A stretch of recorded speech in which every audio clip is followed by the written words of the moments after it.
In this week's episode of Naruto Shippuden, the tuning exams are finally underway. We are at our very first part, and it is a written exam, just like the original, and there's going to be a twist, just like the original, and I'm continuing to scratch my head after this week's episode, which was not mind-blowing, but it kept my attention the entire time, and I really thought it was very entertaining.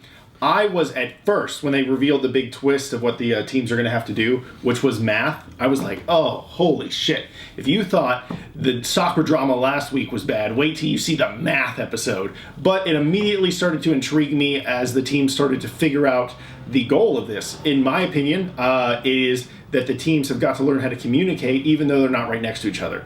So how are they going to do that? And some of the people have advantages. Mm-hmm. You know, like some of the jutsus, they can talk to each other.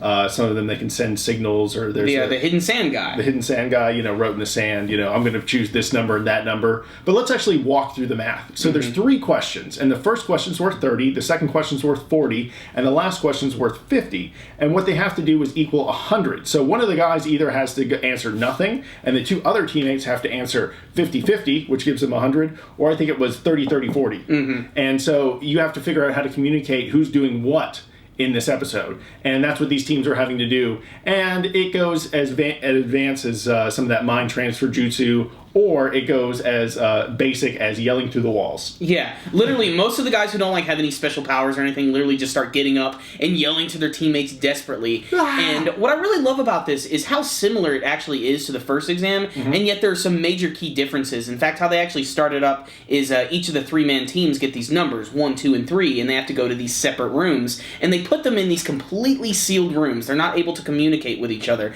And just like the original tuning exam, they have to answer the question, and they have to get a certain number of points right. And I think the big twist here, though, is going to be a little bigger than we expected. And a lot of that has to do with the whole scene between Hinata and Neji, who they do this little sparring match where they use their trigrams, punching attacks, and everybody's like, what the hell are these guys doing? And they immediately figure out the trick to the exam at this point. And considering that Shikamaru is in charge, there's going to be a really clever twist. And that is so fitting that Shikamaru is in charge of this portion of the exam, because it totally fits with his character. But really, it's just the like paranoia. The ninja Riddler.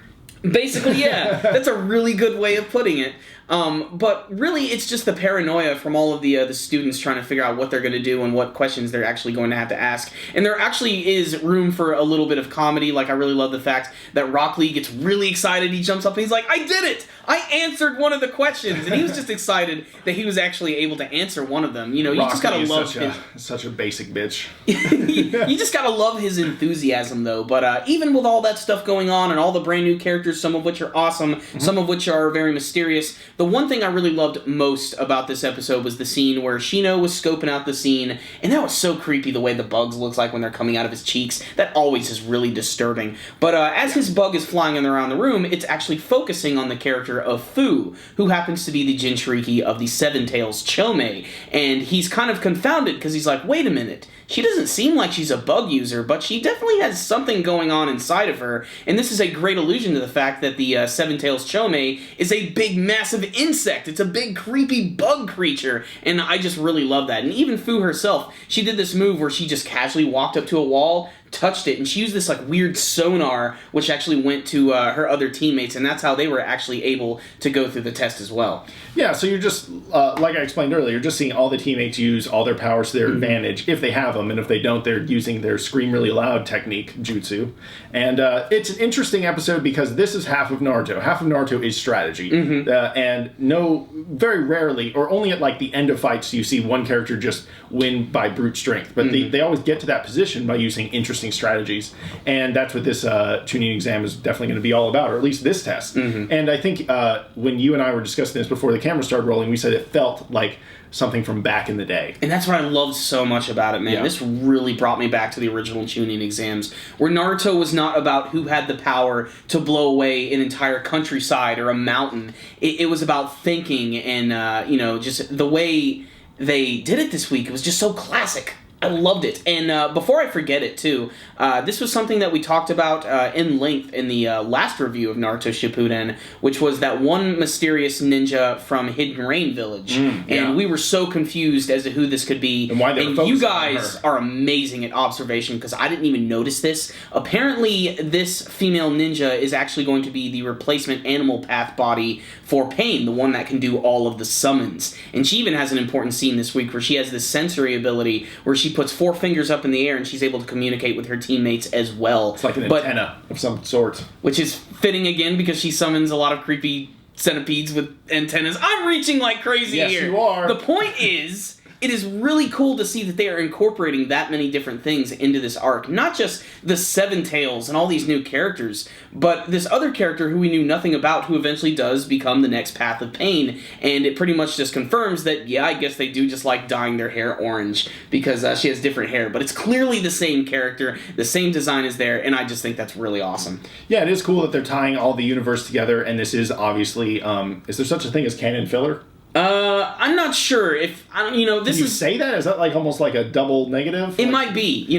That's going to be debated a lot about this arc. There are some things that fit. I am still a little confused because, obviously, Neji is in the Chunin exam, so we can assume that at this point in time, he's not a Chunin, but by the very beginning of Naruto Shippuden, he's a Jonin, which is like top-level ninja, and that all happens in this real small amount of time. So I really can't wait to see how they're going to handle that, if it's going to make any sense at all. Despite that, I think this was I didn't easily... even catch that, so I don't think everyone catches that. I think that's like a very... That's a little minuscule detail, but I still think it's something that's kind of important. Despite that, though, I still think this was a really good episode, probably the best episode of the Chunin exam thus far, and considering they haven't even gotten to the fighting yet, I think that's pretty good. Like I said, I was a little bummed out at the beginning. I thought it was going to be kind of boring, but the minute they started getting into the whole, how the exam works, I was taken right back to the original Chunin exams, and that's why I love this episode. So if I'm going to give this week's episode a score, I'm going to give it a 3 out of 5. I thought it was really entertaining. It got me thinking the entire time. I could not stop thinking about how they were going to solve this problem, and it just brought me back to the old days. I actually agree, 3 out of 5. Mostly because at the beginning I got disappointed because I was like, oh, math. And then at the end I was like, oh, this is actually just a deeper strategy, and it's actually actually really interesting, and I can't wait to see how all the teams figure it out. And the ones that aren't good, get out of there, get rid of all these extra characters, and let's just get down to the meat of this Chunin exam. So really excited about next week. Yeah, so it was an old school Naruto episode for new school Naruto fans, so this was definitely a good one. So yeah, thank you guys for watching our review. If you want to, give us a thumbs up and subscribe to the channel if you can. And we also have a Facebook and a Twitter. And if you want to, you can donate directly to our channel with our PayPal link in the video description. And we also have an Amazon Associates link where you can go and you can buy anything through Amazon, and it sends us a few bucks. Helps us out. You win, we win. And thank you guys so much for continuing to watch our videos. We really appreciate it. And until next time, Super Kami Guru 9000 out.